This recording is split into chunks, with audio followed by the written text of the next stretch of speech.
and did e-learning 3rd and 1st grade for the entirety of last year. I want to start off by saying how grateful I am to the Minnetonka District for putting together such a high-quality e-learning experience for our students last year, and for continuing to offer e-learning to all students. I think that many students discovered e-learning to be a wonderful match for their strengths and needs. That was not true for my boys, though.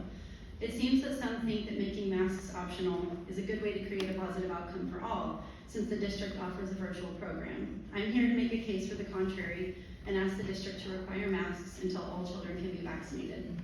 Our younger son, Ben, who we adopted and brought home from China in 2017, is medically complex.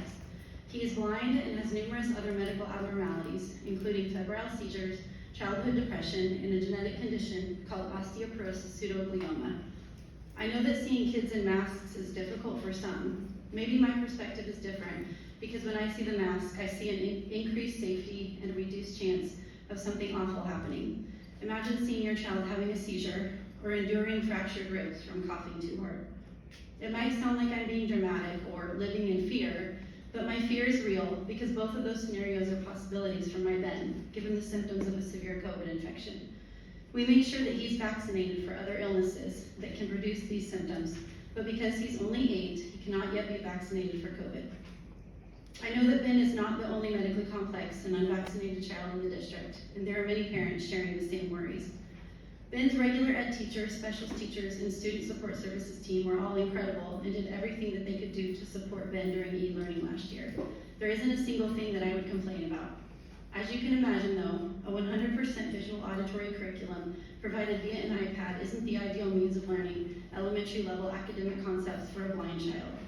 Keeping up with daily accessibility needs so that he could participate in classroom curriculum proved to be very challenging at times, and his mental health challenges added additional complexity. It's difficult to explain how hard it is when emotional regulation is already challenged, and now your comfort person, mom, is serving all the roles: teacher, para, principal, disciplinarian, and counselor, and is the one spending 6 hours per day enforcing all of the expectations. We survived e-learning, but the thought of doing it again gives me an overwhelming sense of panic and dread. When vaccinations started happening and case numbers began to come down in the spring, I became hopeful about a return to in-person learning in the fall.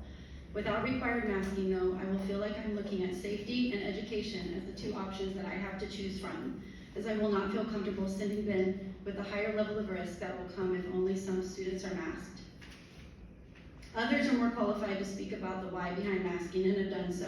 I'll simply say this: the safety of our kids is too important to risk. We're learning about this virus in real time and don't even know what long-term consequences might come with an infection early in life. As an aside, as a pediatric speech-language pathologist who has worked with many children for whom masking is or would be challenging, I would like to add that I do support mask exemptions when carefully considered and planned by public health officials and pediatricians. I know that you are in a really tough position, and I'm sorry. Whatever decision you make will be met with frustration by many parents.